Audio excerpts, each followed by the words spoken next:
사랑하는 생명사랑교우 여러분, 전국의 성도 여러분, 지난 일주일 동안 평안하셨습니까? 오늘 예배에 참여하신 여러분 모두를 생명과 평화의 예수 그리스도의 이름으로 환영합니다. 오늘은 성탄절 첫째 주일이자 송년주일입니다. 마침 12월 31일이 오늘이 되어서 오늘 저녁 10시 30분에 송구영신 예배가 있습니다. 현장에서도 예배하고 또 온라인으로도 실시간 방송합니다. 함께 참여해 주시면 고맙겠습니다. 저희가 매주 우리 지구를 위한 환경 실천을 하는데 올해 마지막 환경 실천은 겨울 숲길을 걸어봅시다입니다. 겨울 숲길을 걸면 정말 나뭇잎을 다 떨어뜨리고 이 추위를 온전히 견뎌내는 그 나무들에게서 인내를 배울 수가 있고, 또 봄이 오기를 기다리면서 묵묵히 또 준비하고 있는 그런 생명의 씨앗들, 생명의 그런 꽃눈들을 확인할 수가 있죠. 또 고요한 숲속에서 정말 조용히 숙성과 또는 성숙의 시간을 보내고 있는 다양한 생명체들을 만날 수 있습니다. 그런 시간들을 보내면 참 좋을 것 같습니다. 오늘 오후에 마지막 목회 운영위원회가 있습니다. 내년에 새로운 목회 운영위원으로 임명되신 분들도 모두 참석해 주시면 고맙겠습니다. 화요일부터 토요일까지 새해맞이 새벽 기도회를 합니다. 아침 6시입니다. 한 해를 시작하면서 또 기도로 우리가 주님 앞에 나오는 그런 시간이면 좋겠습니다. 이제 성부, 성자, 성령의 임재를 알리는 세 번의 징홀림과 함께 우리 모두 마음을 모아서 영과 진리로 하나님께 예배하겠습니다.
모두 주님의 이름을 찬양하여라. 그 이름만이 홀로 높고 높다.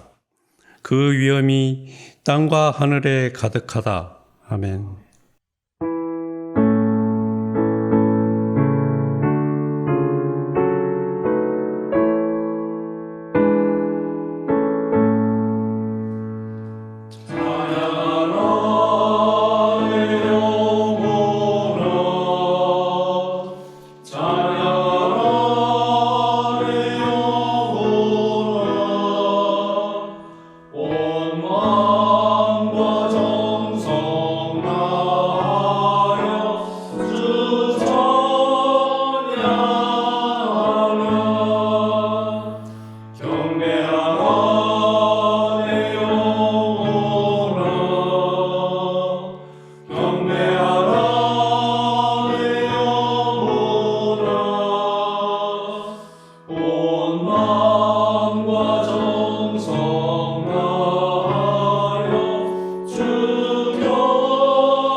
보라, 내가 새 하늘과 새 땅을 창조하나니 이전 것은 기억되거나 마음에 생각나지 아니할 것이라. 너희는 내가 창조하는 것으로 말미암아 영원히 기뻐하며 즐거워할지니라. 보라, 내가 예루살렘을 즐거운 성으로 창조하며 그 백성을 기쁨으로 삼고 내가 예루살렘을 즐거워하며 나의 백성을 기뻐하리니 우는 소리와 부르짖는 소리가 그 가운데서 다시는 들리지 아니할 것이며 이와 어린 양이 함께 먹을 것이며 사자가 소처럼 짚을 먹을 것이며 뱀은 흙을 양식으로 삼을 것이니 나의 성산에서는 해함도 없겠고 상함도 없으리라. 여호와께서 말씀하시니라.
이구나 권사님의 목회 기도가 있겠습니다. 기도 드리시겠습니다. 우리를 자녀 삼아 주시고 이 시간도 우리와 함께 계신 하나님, 오늘 2023년 마지막 주일, 마지막 날인 12월 31일에 거룩한 성전에서 예배 드릴 수 있도록 은총 베풀어 주심에 감사드립니다. 지나온 시간을 돌아봅니다. 생명사랑교회가 창립되어 걸어온 시간들을 돌아봅니다. 예수님 성품 담기를 갈망하였고 주님을 아는 것에 대한 기쁨을 서로 나누려 했고 주 안에 거하는 자들로서 주님이 욕되지 않게 언행을 조심하였으며 주 안에서 기쁨을 찾고 주의 자녀답게 살려고 했던 시간들이었습니다. 해를 거듭할수록 주님을 알아가는 지식과 더불어 지혜도 커지며 은혜와 권위로 선포되는 주님 말씀으로 주님을 향한 사랑도 커졌습니다. 또 성전은 주님 은혜로 나날이 부흥하여 열악했던 지하 예배실에서 벗어나 이제는 다른 교육관을 찾아야 하는 시점에 와 있으며 외적 성장과 더불어 말씀에 목마른 전국의 성도에게 은혜의 샘물로서 갈급함을 채워주는 복음의 터전이 되어갑니다. 모든 것이 감사하고 고맙습니다. 한편 주님을 아는 것에 대한 기쁨을 나누려는 것이나 주님 자녀답게 살고자 겸손하려는 것이나 지식을 키워나가는 것들이 자신의 영광을 나타내려던 것도 내포되어 있었음을 회개하지 않을 수 없습니다. 나이 숫자는 많아도 미성숙한 우리에게 겉사람의 성장보다 속사람의 성숙되어가는 기쁨을 알게 하여 주시고 기쁨을 누리기보다는 거룩한 생활을 실천하게 하여 복음의 한 부분 담당하는 도구로 써주시길 원합니다. 인간적 속성을 넘어설 수 있도록 주님이 주관하여 주옵소서. 앞을 바라보며 나아가는 2024년이 되게 하옵소서. 이제 새해의 새날을 맞습니다. 주께서 아브라함에게 고향과 친척과 아버지의 땅을 떠나 내가 보여줄 땅으로 가면 그 큰 복을 주어 창대해 지리라 하셨으니 주님 이끄시는 대로 믿고 따를 때에 복이 있다 하셨으니 누구든지 그리스도 안에 있으면 새로운 피조물이라 하셨으니 새 사람으로 거듭나서 주님 뜻을 따르는 그런 날들이 되게 하옵소서. 오늘 선포되는 말씀을 통해 하늘의 지혜를 배우고 내면이 깊어지는 은혜의 시간이 되게 하옵소서. 또 예배를 돕는 손길들이 복되게 하옵소서. 주님으로부터만 얻을 수 있는 사랑과 기쁨과 자유 속에서 예수 그리스도의 이름으로 기도합니다. 아멘.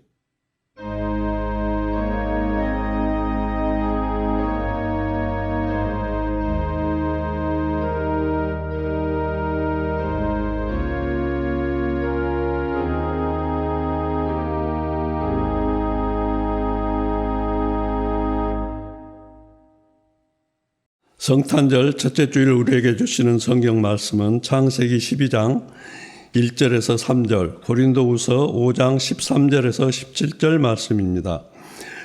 먼저 창세기 말씀을 한 절씩 교도하시고 마지막 절은 함께 읽겠습니다. 주님께서 아브라함에게 말씀하셨다. 너는 내가 살고 있는 땅과 내가 난 곳과 너희 아버지의 집을 떠나서 내가 보여주는 땅으로 가거라. 내가 너로 큰 민족이 되게 하고 너에게 복을 주어서 네가 크게 이름을 떨치게 하겠다. 너는 복이 될 것이다. 다 같이 너를 축복하는 사람에게는 내가 복을 베풀고 너를 저주하는 사람에게는 내가 저주를 내릴 것이다. 땅에 사는 모든 민족이 너로 말미암아 복을 받을 것이다. 다음은 고린도후서 말씀을 한 절씩 교독하시고 마지막 절은 함께 읽겠습니다. 우리가 미쳤다고 하면 하나님께 미친 것이요 정신이 온전하다고 하면 여러분을 두고 온전한 것입니다. 그리스도의 사랑이 우리를 펴졌습니다. 우리가 확신하기로는 한 사람이 모든 사람을 위하여 죽으셨으니 모든 사람이 죽은 셈입니다. 그런데 그리스도께서 모든 사람을 위하여 죽으신 것은 이제로부터 살아있는 사람들이 자기 자신들을 위하여 살아가도록 하려는 것이 아니라 자기들을 위하여 죽으셨다가 살아나신 그분을 위하여 살아가도록 하려는 것입니다. 그러므로 이제부터 우리는 아무도 육신의 잣대로 알려고 하지 않습니다. 전에는 우리가 육신의 잣대로 그리스도를 알았지만 이제는 그렇지 않습니다. 같이 누구든지 그리스도 안에 있으면 그는 새로운 피조물입니다. 옛 것은 지나갔습니다. 보십시오, 새 것이 되었습니다. 한문동 목사님께서 희망을 붙들고라는 제목으로 말씀 전해 주시겠습니다. 매년 이맘때가 되면 정치, 경제, 문화, 외교, 안보 등에서 그 해의 10대 뉴스를 선택하곤 합니다. 인터넷에 2023년 10대 뉴스라고 검색을 해보면 각 지역에서 또는 언론에서 저마다 자신들이 선정한 10가지 뉴스들이 뜹니다. 우리 교회도 예전에 우리 교회만의 10대 뉴스를 선정하기도 했었죠. 여러분 스스로 생각해 보실 때 우리 사회에서 올해 가장 우리가 기억해야 할 10대 뉴스에는 무엇이 있습니까? 또 한 해를 살아가면서 여러분 개인에게 아주 기억에 남을 만한 자신만의 10대 뉴스를 선정한다면 어떤 것들이 있나요? 오늘 저녁에 송구 영신 예배 때 우리가 함께 그런 것들을 좀 나눠볼 생각입니다. 또 이맘때가 되면 늘 교수신문이라는 곳에서 올해의 사자성어를 선정하죠. 오늘날 대학의 위상이 예전 같지는 않지만 그래도 전국 대학에 있는 교수님들이라 그러면 우리 사회를 대표하는 지성인들입니다. 그분들이 한 해를 평가하면서 뽑는 그 사자성어에 우리가 귀를 기울여 볼 만합니다. 그럼 과연 2024년 올해의 사자성어는 무엇일까요? 아시는 분 계신가요? 결리망의입니다. 교수들이 뽑은 2023년 올해의 사자성어는 결리망의인데 모두 1315명의 교수님에게 설문을 돌렸고 그 중에 30.1%인 395명이 이로움에 눈이 멀어서 의로움을 잃어버린 한 해라는 뜻의 결리망의의 해라고 올해를 평가했습니다.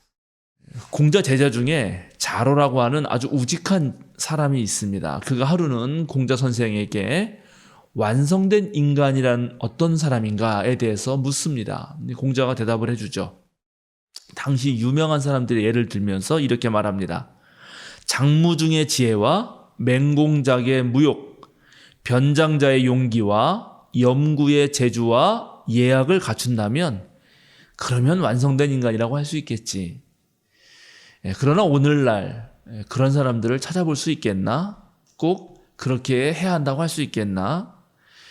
오늘날 완성된 인간이란 이익을 보면 의로움을 생각하고 사회가 위태로울 때는 목숨 바쳐서 맡은 바 책임을 다하고 오래된 약속이라도 결코 잊지 않는다면 그 정도면 완성된 인간이라고 할 수 있을 거야.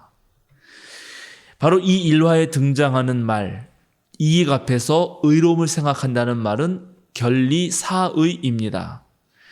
안중근 의사가 이 말씀을 무척 좋아했고 중국 리순 감옥에서 사형 집행을 기다리는 그 마지막 순간에 바로 이 결리사의와 견의수명이라고 하는 이 글자를 유목으로 남기시기도 했습니다. 교수들이 올해 사자성어로 선정한 결리망의는 정확하게 이 결리사의와 정반대되는 말입니다. 현 정부와 우리 사회를 매섭게 비판하는 그런 뜻이죠. 눈앞에 이익이 생기면 그 이익에 매몰되는 것이 아니라 그럴 때마다 의로움을 생각하는 사람들, 그런 사람들이 정말 그리운 때가 아닌가 생각해 봅니다. 해가 거듭될수록 이로움 앞에서 그냥 너무나 쉽게 의로움을 내던지는 그런 사회가 되는 것 같고 도둑이 돌이어서 몽둥이를 들고 설치는가 하면 무능하면서도 재능 있는 척하는 그런 무리들이 가득한 세상이 되어가는 것 아닌가 그런 생각을 하게 됩니다. 인류의 역사를 되돌아보면 참된 사랑을 추구하는 사람들과 거짓과 힘으로 지배하려는 사람들 사이에 투쟁의 역사가 아닌가 그렇게 생각해 볼 수 있습니다. 왕정시대라면 전자를 대표하는 요순 같은 그런 성군, 성왕이 나라를 다스릴 때면 태평한 시대가 되죠. 그러나 걸주 같은 도적의 무리가 윗자리에 앉으면 매우 혼란하고 위험한 세상이 됩니다. 오늘은 민주주의 시대라서 왕은 없습니다. 그런데 이 행정부가 국가의 권리를 양도받아서 이 세상을 다스리는 것이 민주주의인데, 국민들이 어리석으면 거짓말로 국민을 속이고 공권력을 사적 이익에 사용하고 실제로 할 줄 아는 것 없이 그저 하는 척만 하는 그런 사람들을 윗자리에다 앉혀놓게 됩니다. 대통령이 그렇고 국무위원이 그렇고 국회의원들이 그렇다면 이 민주주의 사회에서 정말 가장 큰 피해를 보는 것은 오히려 국민입니다. 무능력한 자들이 윗자리에 올라갔을 때, 어리석은 국민이 그런 사람들에게 자신의 권리를 양도했을 때 국민의 생명이 위협받고 국민의 생계가 막막해지고 국민의 삶이 퍽퍽해지는 것입니다. 지난 27일 배우 이선균 씨가 돌아가셨죠. 그분의 사망 소식을 듣고 저는 지금까지 제 마음에서 이 요동치는 것을 어떻게 달랠 길이 없습니다. 제가 영화를 무척이나 좋아하기도 하고 또 특별히 이선균 배우가 주인공으로 또는 조연으로 등장하는 다양한 드라마와 영화를 즐겨 보았기 때문이기도 합니다. 특별히 이선균 배우만이 가지고 있는 아주 그 독특한 색깔이 있는데 그것을 제가 꽤 좋아했었습니다. 물론 이선균 배우를 제가 사적으로 아는 바도 없고 또 제가 그렇다고 팬으로 활동한 적도 없습니다. 그런데도 정말 내 친척 동생이나 아니면 오래된 친구가 떠난 것 같은 마음이고 계속 이 먹먹한 기분을 떨쳐내기가 무척 어렵습니다. 그의 죽음에 대해서 제가 이렇게 힘들어하는 이유는 단순히 앞으로 그의 연기를 볼 수 없기 때문만은 아닙니다. 너무나 안타까운 그의 죽음이 바로 이로움 앞에서 의로움을 내팽겨치는 이 결리망이 시대의 한 표징으로 느껴졌기 때문입니다. 이선균 배우의 죽음은 그냥 한 개인의 자살이 아닙니다. 이것은 사회적 타살로 보아야 합니다. 그에게 마약 투약 의혹이 최초로 제기된 10월 19일부터 2달 남짓 넘도록 그에 대한 경찰의 무리한 공개 소환 조사 과정과 또 쓰레기 언론의 무분별한 보도, 유명인 배우를 공갈해서 또 협박해서 갈취하려는 자들, 그리고 12구 이태원 참사 1주기를 맞춰서 이런 사건들을 노골적으로 터뜨리는 그런 문제들을 여러분 한번 차분히 생각해 보시기 바랍니다. 이런 공모로 인해서 한 인간이 받아야 했을 그 모욕과 수치와 굴욕과 그리고 그가 감당해야 했던 100억 원이 넘는 각종 위약금들, 이런 모두가 자본주의 한복판에서 정말 이익만 챙기는 이 사회가 얼마나 잔인한지를 드러내주고 있습니다. 그는 마약을 제조했거나 마약을 유통한 사람이 아닙니다. 그저 마약을 복용했다는 의혹만 있었습니다. 그런데 그의 모발 검사, 다리털 검사, 심지어 겨드랑이 털에 대한 그런 모든 정밀 검사에도 다 음성으로 나왔고 사실 어떠한 물증도 없었습니다. 오로지 유흥업소 실장의 진술만 있었는데 경찰은 그것에 의존해서 아주 강도 높게 그를 수사했습니다. 거기에다가 이제 물증들이 없으니까 마약 사건과는 전혀 상관없는 그런 사적 대화의 녹취록이 심지어 공영방송을 통해서 무분별하게 폭로가 됩니다. 2달 조금 넘게 이 사건이 보도가 됐는데 언론은 무려 2872건이나 되는 그런 보도량으로 이 사건을 도배합니다. 예수님은 99마리의 양을 산에 두고 한 마리의 길 잃은 양을 찾아가는 그런 목자의 심정으로 작은 사람들 가운데서 단 한 사람이라도 업신여김 당하지 않도록 노력하라, 그렇게 말씀하셨습니다. 그런데 지금 우리 사회가 한 생명 한 생명을 어떻게 대하고 있는지를 보면 정말로 참담합니다. 어쩌다 우리 사회가 이렇게 된 것일까요? 저는 현 정부의 인사 실패가 지금 우리가 겪고 있는 모든 위험과 매우 깊이 연결되어 있다고 생각합니다. 우리나라는 제왕적 대통령제를 가지고 있습니다. 대통령은 국무총리를 비롯해서 국무위원, 감사원장, 검찰총장, 국가정보원장, 경찰청장, 국세청장, 한국은행 총재 등에 대한 인사권뿐만 아니라 332개의 공공기관 중 74개의 기관장 등에 대한 임명권을 가지고 있습니다. 이렇게 해서 따져보면 대통령이 직접 관여하는 자리가, 인사권을 가지고 관여하는 자리가 7천여 개가 되고, 간접적으로 영향력을 미칠 수 있는 자리까지 포함한다면 1만 8천 개가 넘는다는 그런 추정치가 있습니다. 현 정부가 들어서고 가장 큰 문제 중에 하나는 이렇게 많은 자리에 적임자가 아닌 사람들, 즉 실력은 없는데 대통령 눈치 보면서 대통령 말만 잘 들을 사람들로 심어 놓았다는 것입니다. 그래서 경제, 외교, 안보, 교육, 문화, 방송 거의 모든 분야에서 급격한 타락 현상이 발생하고 있습니다. 최근 뉴스를 보신 분들은 아시겠지만 국방부가 5년 만에 개편해서 이달 말에 전군에 배포하는 정신전력교육 기본교재에 우리 고유의 영토인 독도를 영통분쟁 지역으로 기술을 했습니다. 게다가 교재에 나와 있는 지도가 11개가 있는데 거기에 단 한 군데도 독도를 그려놓지 않았습니다.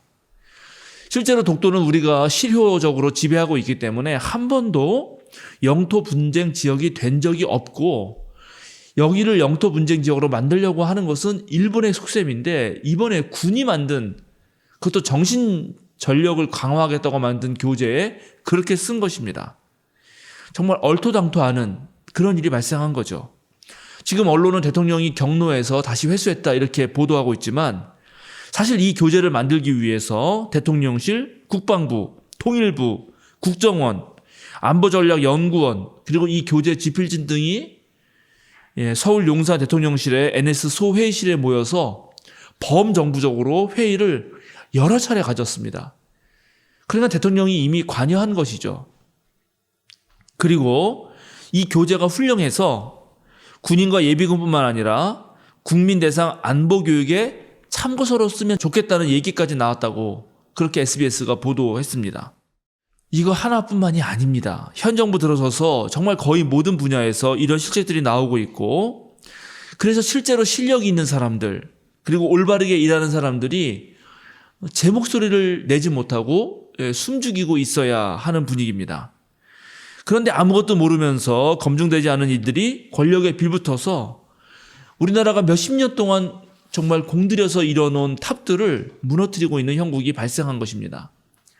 유시민 작가는 취임 100일을 맞이하는 현 정부에 대해서 도자기 박물관에 들어온 코끼리 같다라는 비유를 했었는데, 그런 비유를 하고도 벌써 1년 3개월이나 더 지났으니까 지금 우리 사회가 얼마나 망가졌는지 여러분은 아마 상상할 수 있을 것입니다.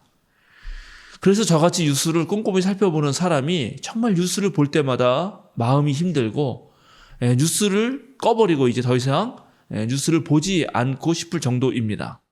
일제 어목한 시절을 살았던 승려 시인 만해 한홍운 선생님은 조선 불교 유신론이라는 책을 썼던, 그래서 새로운 시대에 새로운 불교 운동을 만들려고 했던 당대 최고의 지식인 중에 한 분이었습니다. 그가 시대를 아파하면서 썼던 시가 있습니다. 당신을 보았습니다라는 시입니다. 그 시의 마지막 구절은 이렇게 끝이 납니다.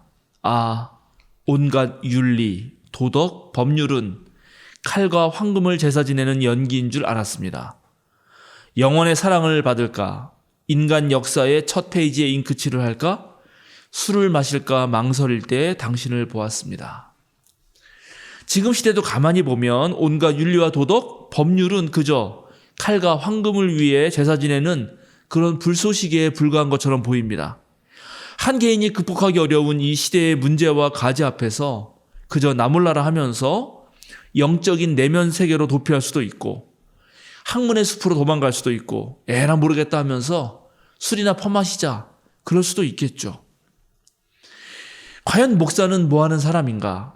제가 목사 안수를 받을 때부터 지금까지 시시때때로 저 자신에게 묻는 질문입니다.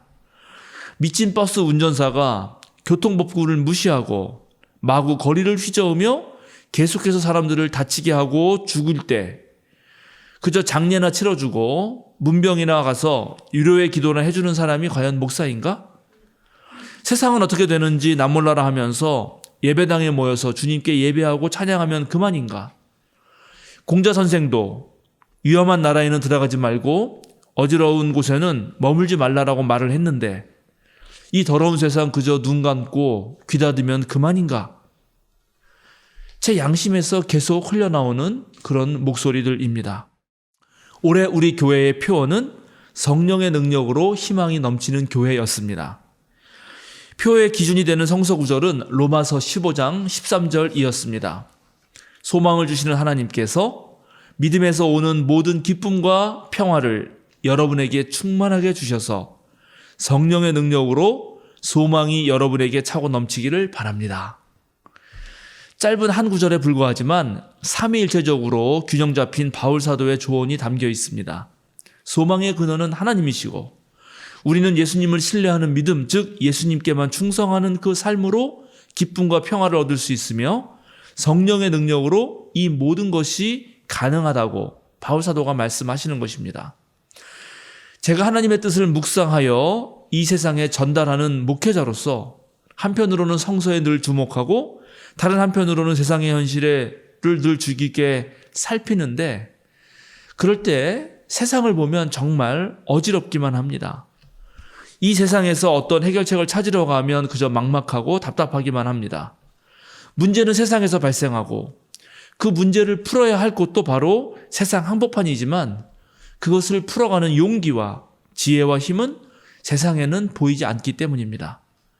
세상을 보면 붙들 희망이 없습니다. 의미도 없습니다. 그저 자욱한 안개 속을 거닐듯 어디로 가야 할지 모르겠고 그저 허무한 삶 한복판에 덩그러니 놓여있는 그런 기분입니다. 전 세계에서 들려오는 기상이변 소식들, 끝나지 않는 전쟁, 어디로 튈지 모르는 이 인공지능 시대의 변화, 이 모두가 우리 모두를 매우 어지럽게 만들고 있습니다. 과연 우리는 어디에서 길을 찾아야 할까요? 우리는 어떻게 정신을 차릴 수 있을까요? 바울 사도는 오늘 우리가 함께 읽은 본문의 말씀을 통해서 우리에게 하나의 길을 제시합니다. 우리가 미쳤다고 하면 하나님께 미친 것이요, 정신이 온전하다고 하면 여러분을 두고 온전한 것입니다. 그리스도의 사랑이 우리를 휘어잡습니다. 누구든지 그리스도 안에 있으면 새로운 피조물입니다. 그렇습니다. 우리가 세상 한복판에서 정말 정신을 온전히 차리고 살려면 역설적으로 하나님께는 미쳐야 되는 거고 그리고 그리스도의 사랑이 우리를 휘어잡도록 해야 한다는 것입니다. 올해 표어 말씀으로 붙들었던 로마서 15장 13절을 기억하여 소망의 근원이신 하나님을 기억하고 기쁨과 평화를 허락하시는 예수님께 충성하면서 성령의 능력에 의지해서 나아갈 때 그때 우리는 정신을 차릴 수 있는 것이고 우리 앞에 놓인 이 문제들도 해결할 수 있는 어떠한 실마리를 얻을 수 있다고 바울 사도가 말씀해 주시는 것이죠. 제가 요 며칠 사이 정말 마음이 너무나 뒤숭숭했기 때문에 설교가 손에 잡히지도 않았는데 그런 마음을 살살 다독이면서 올해 초에 다짐을 다시 한번 기억하면서 다시 주님의 약속으로부터 비롯된 희망을 붙들고자 오늘 설교 제목도 희망을 붙들고라고 그렇게 정했습니다.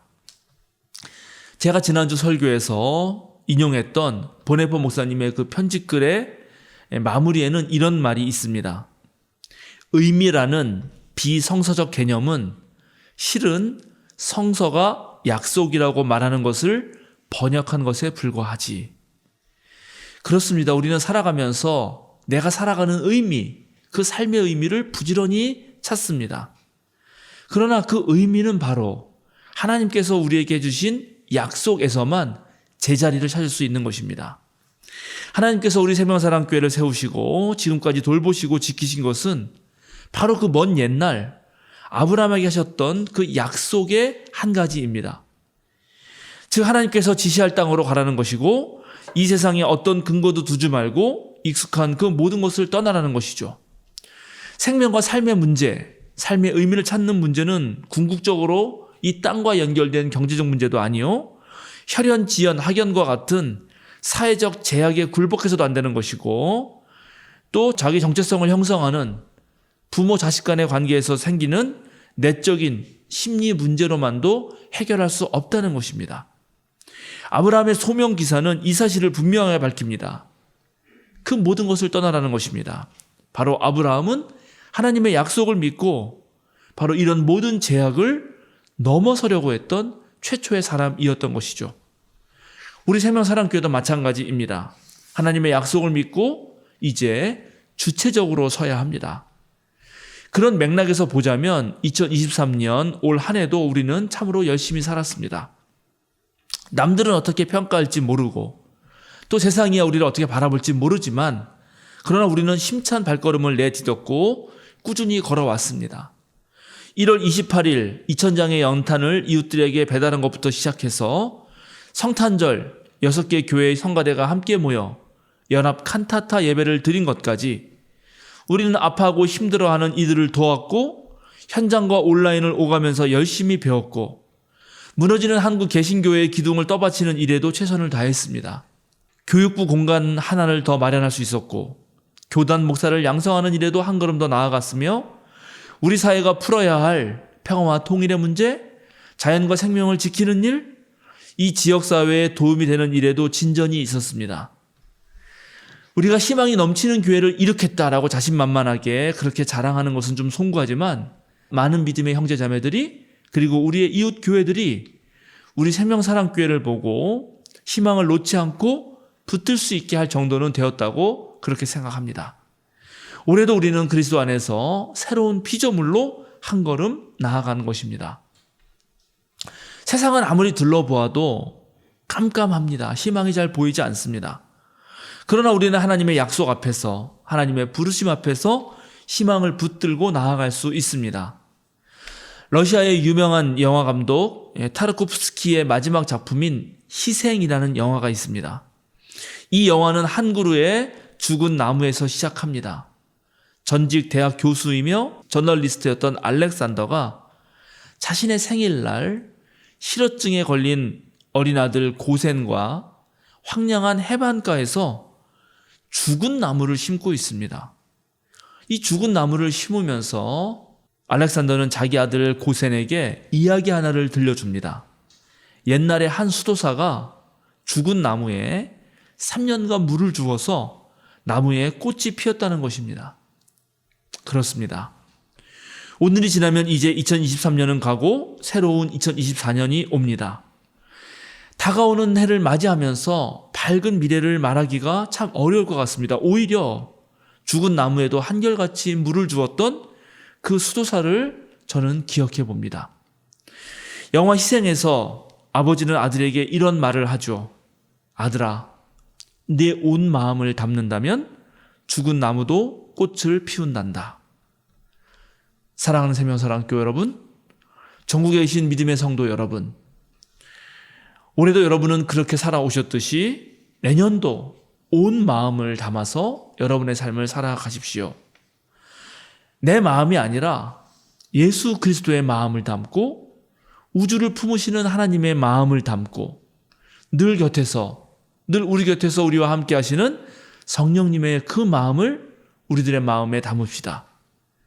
그렇게 해서 2023년도 그리고 2024년도 앞으로 계속 오는 해에도 끝까지 희망을 붙드는 그런 우리가 됩시다. 함께 기도하겠습니다. 창조주 하나님, 태초에 말씀이 계셨다는 것을 우리는 잘 압니다. 그 말씀은 살아서 세상을 창조하고 그 말씀은 육신이 되어 우리 곁에 머무셨습니다. 그 말씀은 거룩한 영의 능력 안에서 힘을 발휘했고 우리 생명사랑교회의 목회와 선교 사역을 하도록 이끄셨습니다. 참으로 감사드립니다. 2023년 한 해도 성령의 능력으로 희망을 열어가게 하신 은혜에 감사드립니다. 우리는 부족하지만 주님은 충분하시기에 우리는 언제나 주님을 믿고 따릅니다. 우리는 주님께 미쳐 있고 세상과 사람들에게는 온전한 정신으로 섭니다. 우리는 그리스도의 사랑으로 늘 새롭게 거듭납니다. 그래서 우리가 희망입니다. 우리가 빛이고 우리가 소금입니다. 2024년도 언제나 희망을 붙들고 굳게 나아가게 하여 주소서. 예수 그리스도의 이름으로 기도드립니다. 아멘.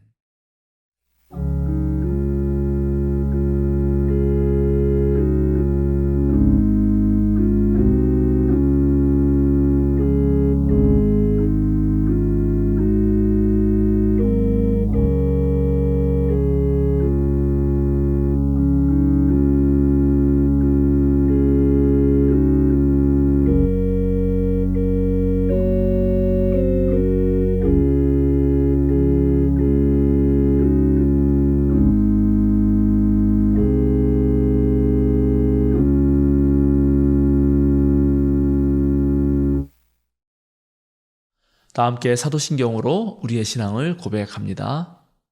나는 전능하신 아버지 하나님 천지의 창조주를 믿습니다. 나는 그의 유일하신 아들 우리 주 예수 그리스도를 믿습니다. 그는 성령으로 잉태되어 동정녀 마리아에게서 나시고 본디오 빌라도에게 고난을 받아 십자가에 못 박혀 죽으시고 장사된 지 사흘 만에 죽은 자 가운데서 다시 살아나셨으며 하늘에 오르시어 전능하신 아버지 하나님 우편에 앉아 계시다가 거기로부터 살아있는 자와 죽은 자를 심판하러 오십니다. 나는 성령을 믿으며 거룩한 공교회와 성도의 교제와 죄를 용서받는 것과 몸의 부활과 영생을 믿습니다. 아멘. 오늘 우리는 올해의 마지막 예배를 드리고 있습니다. 한 해 동안 우리를 지켜주신 우리 주님의 그 놀라우신 은혜를 기억하고 감사하며 감사기도 드리겠습니다. 거룩하신 하나님, 주님의 오심을 기뻐하며 찬양하며 주님을 생각하고 너무 좋아서 감사드립니다. 주님께서 펼쳐가시는 하늘의 질서가 이 땅에서 꽃을 피울 때 참으로 감격스럽습니다. 특별히 올 한 해도 죽음의 그늘 골짜기에서도 우리를 지켜주셨고 칠흑 같은 어둠을 뚫고 참 빛으로 우리를 찾아주시니 몸둘 바를 모르겠습니다. 주님, 한 해를 마감하면서 우리는 우리들의 마음을 어지럽히는 이 잡다한 세상 일들을 정리하고 주님 오시는 길을 닦기 위해 마음을 모으고 있습니다. 길을 잃고 비틀거릴 때마다 동방박사를 이끌었던 별을 생각하며 다시 주님 앞에 섭니다. 따뜻한 세상, 정의를 뿌리고 사랑의 열매를 거두는 새 시대를 소망하며 주님 앞으로 나옵니다. 나올 때 감사의 예물을 가지고 나옵니다. 주님, 이 예물을 받으시옵소서. 십자가의 죽음으로 삶 전체를 누리신 예수님을 생각하며 아들 예수를 보내주신 그 사랑을 생각하며 우리의 마음과 몸을 드립니다. 주님, 받으시옵소서. 돈이 전부가 아님을 기억하게 하시고 이 예물이 하나님 나라 사역에 쓰일 때마다 하나님께 영광이 되게 하여 주소서. 언제나 우리를 사랑하시는 우리 주님 예수 그리스도의 이름으로 기도드립니다. 아멘.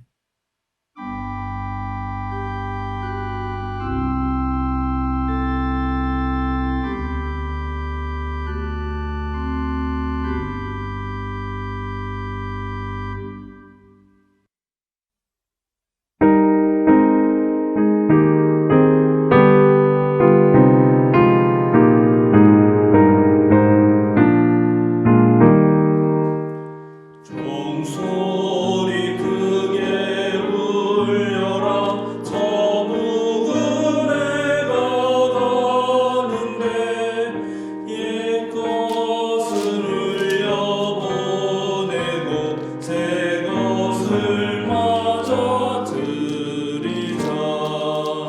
시기와 분쟁 예생과 모두 다 순결한 삶과 새 맘을 다 함께 맞아들이자 그 흉한 질병 고통과 또 한이 없는 탐욕과 전쟁은 흘려보내고 평화를 맞아들이자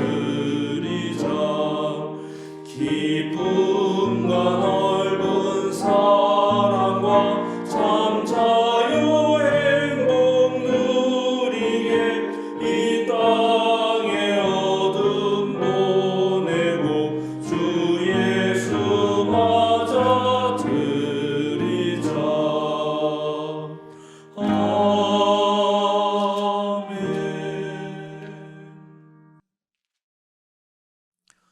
사랑하는 새벽사랑교회 여러분, 전국에서 함께 예배하고 선교하는 성도 여러분, 어깨를 쭉 펴고 똑바로 서십시오. 세상으로 힘차게 그리고 당당하게 나아가십시오. 자유인으로 사십시오. 하나님의 약속을 붙드십시오. 그리스도의 사랑이 우리를 휘어잡습니다. 하나님의 약속과 그리스도의 사랑 안에서 성령의 능력으로 희망을 열어가시는 여러분이 되십시오. 축도하겠습니다. 여러분이 걷는 모든 길마다 하나님께서 함께 하시기를, 여러분이 오르는 모든 언덕마다 예수님께서 함께 하시기를, 여러분이 건너는 모든 개울마다 성령님께서 함께 하시기를 빕니다.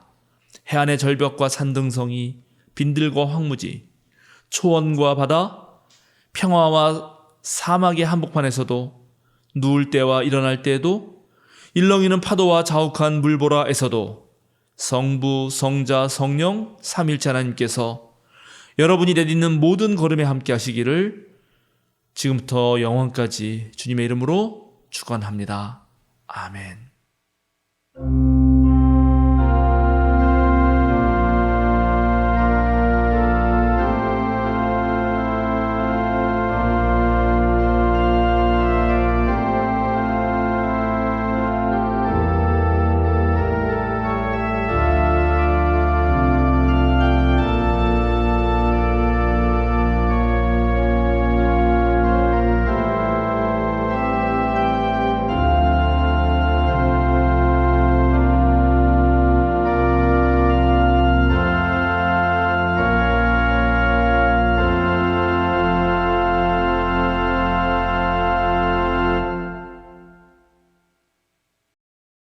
알림과 사귐 시간입니다. 오늘은 성탄절 첫째 주일이자 송년주일입니다. 정심 식사 후에 목회 운영위원회가 있습니다. 오늘 저녁 10시 30분에 송구 영신 예배가 있습니다. 2024년도 달력이 나왔습니다. 가정별로 한 부씩 가져가시기 바랍니다. 사도신경 모임은 3주간 겨울방학합니다.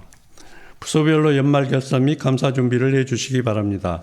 12월 말까지 감사이신 김준기 집사에게 제출해 주시기 바랍니다. 2024년 1월 2일부터 6일까지 오전 6시에 새해맞이 새벽 기도회가 있습니다. 11월 공동의회와 연말 재직회를 통해서 교육부 공간 마련을 위한 작정헌금을 하기로 했습니다. 1월 공동의회에서 작정서를 쓰는 시간을 갖습니다. 개인별, 부서별, 신도회별로 함께 기도해 주시기 바랍니다. 2024년 1월부터 매주 수요일 저녁 8시에 아카페 모임을 진행합니다. 1월 3일에는 아카페 1모임이 모입니다. 주제는 새해 계획과 기도 제목 나누기입니다. 1월 7일 주일 점심 식사 후에 태국 선교 모임이 있습니다. 자기 진로를 찾기 위해 노력하는 수험생을 위해 함께 마음을 모아주시기 바랍니다. 함께 기도하길 바라는 수험생 가족이 있으면 교육실로 알려주시기 바랍니다. 12월 31일부터 1월 6일 생일자는 김은숙 권사 31일, 이하은 성도 1일, 장미 성도 1일, 전사래 권사 2일, 김소은 성도 4일, 김광훈 성도 6일입니다. 오늘 함께 예배드릴 수 있어서 감사합니다. 한 주간 평안하시길 바랍니다.